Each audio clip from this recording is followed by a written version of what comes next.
ഞാൻ കൊണാർക്ക് ടെമ്പിളിലോട്ട് നിങ്ങൾ കൊണ്ടുപോയില്ല. അതേമാതിരി ഒഡീഷയിലെ വൺ ഓഫ് ദ ഭയങ്കര ഫേമസ് ആയിട്ടുള്ള കൃഷ്ണൻ്റെ ഒരു അമ്പലമാണ് നമ്മുടെ പുരി ജഗന്നാഥ ക്ഷേത്രം. അപ്പോൾ ഇവിടെ വന്നു കഴിഞ്ഞാൽ ഇവിടെ കയറാൻ നോക്കുക. നിങ്ങൾ ഇതിലിപ്പോൾ മതം ഏതാണെന്നൊന്നും നിങ്ങൾക്ക് മതത്തിൻ്റെ ഓരോ കാര്യങ്ങളൊന്നും നോക്കേണ്ട ആവശ്യമില്ല. ഇതൊക്കെ ഇന്ത്യയിൽ ഇതെല്ലാവർക്കും ആക്സസിബിളാണ്. അപ്പോൾ പൂവൊക്കെ കാണാൻ നോക്കുക, വരിക അല്ലേ. കയറാൻ പറ്റിയ സംഭവങ്ങളാണെങ്കിൽ അതൊക്കെ കയറുക. നമ്മളിപ്പോൾ നേരെ വന്നു പറഞ്ഞത് അതിൻ്റെ ഫ്രണ്ടിലാണ്. അത് കുറേ ലൈനൊക്കെ എടുത്തിട്ട് വേണം വരാൻ.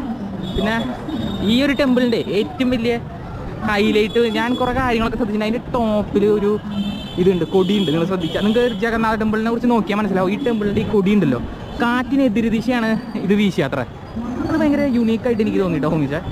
ഇപ്പം നിങ്ങളിവിടെ ആൾക്കാർ ഇരിക്കണമെന്നൊക്കെ കാണില്ല. ഇവിടെ ഇപ്പോൾ കൊടി മാറ്റുന്ന സീനാട്ടോ. ആ കൊടി മാറ്റാൻ പ്രത്യേക യൂണീക്കായിട്ടുള്ള കുറച്ച് കാര്യങ്ങളുണ്ട്. നമ്മളത് ഞാൻ അടുത്ത് ക്ലോസറായിട്ട് കാണിച്ചു തരാൻ പറ്റുമോ നോക്കാം നിങ്ങൾക്ക് കൊടി മാറ്റണത്. ഓക്കെ, ഞാൻ പറഞ്ഞില്ലേ ഇപ്പോൾ ആ കൊടി ഇവിടുത്തെ ജഗന്നാഥ ടെമ്പിളിലെ കൊടി ഭയങ്കര യൂണീക്കായിട്ടുള്ളൊരു കാര്യമാണെന്ന്.